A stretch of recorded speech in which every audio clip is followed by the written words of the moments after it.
එපා. එතකොට මේ මලගෙදර කරද්දී ඊළඟට දැකලා තියෙනවද අවසානයේදී ආගමික වතාවත් කරනවා. ස්වාමීන් වහන්සේලා වඩම්මගෙන ඇවිල්ලා ආගමික වතාවත් කරනවා. දැන් ඉතින් මම අහන්නේ ඇත්තොත් දන්න දේවල් මේවා මම හිතනවා බහුතරයක් දන්නවා ඇති. එතකොට අපි ස්වාමීන් වහන්සේලාට ওই මලගෙදර අවසානයේදී පූජා කරනවා. මොකද්ද පූජා කරන්නේ? හරියට හරි. සුදු රෙද්දක් පූජා කරනවා නේ. හා. ඒකට මොකද්ද කියන නම? මොකද්ද? මතක වස්ත්‍රය. ඔන්න මේ පොඩි අය හැමෝම මේක දැනගන්න ඕනේ.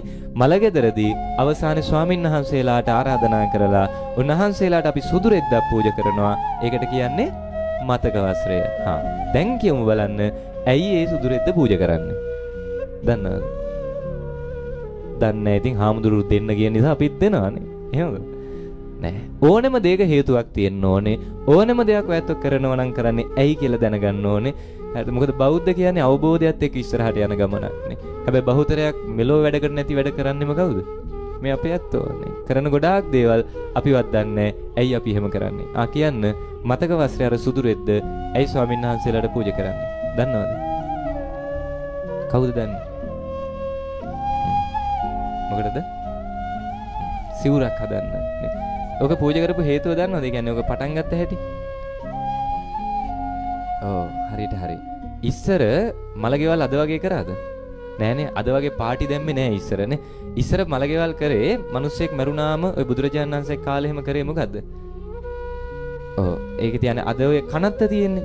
ඒ වගේ ගමේ තියෙනවා කැලේට යාබදව ඉඩමක්. ඒ ඉඩම මේ මලමිනි දාන්න තියෙන්නේ.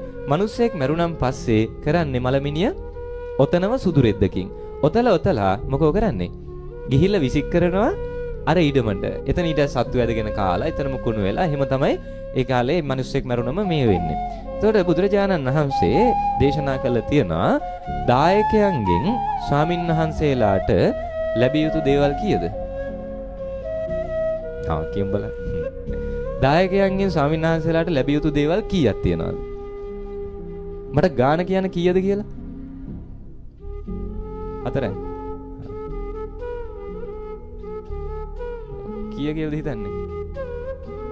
මම දන්නවා මෙතන ඉන්න බහුතරයක් ස්වාමීන් වහන්සේලාට අවශ්‍ය දේවල් ටික දන්නේ නැති වුණාට අවශ්‍ය නැති හැම එකම දන්නවද නැද්ද?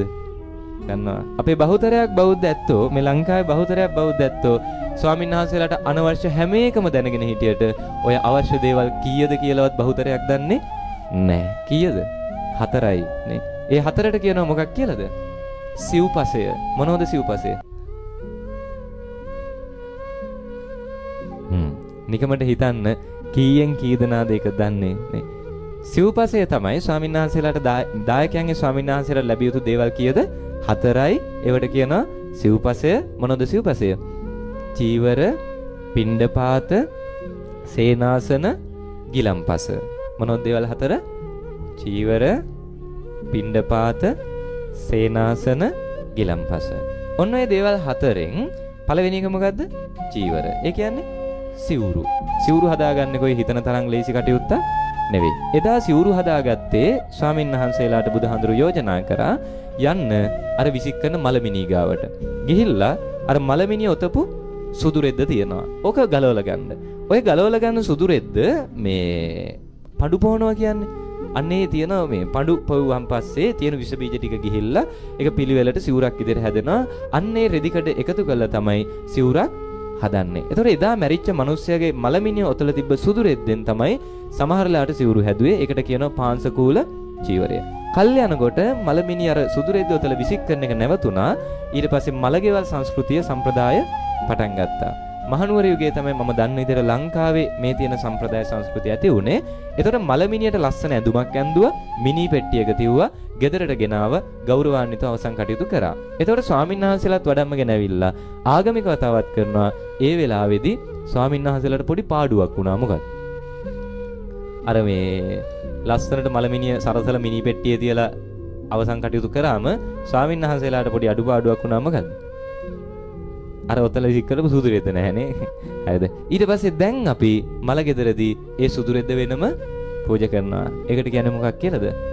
මතක වස්ත්‍රය. පැහැදිලිද? ඒතොර මේ මතක වස්ත්‍රය පූජා කරන්නේ මොකක් වෙනුවෙන්ද? සිවුරක් වෙනුවෙන්. එහෙනම් මේක මේ අර බංකුවකට එළන දිග පටියක් වගේ පූජා කළ වැඩ නෑ. ඒක මතක වස්ත්‍රය කියන්නේ සිවුරක් වෙනුවෙන් පූජා කරන එකක්. ඒ විදිහට පූජා කරන්න.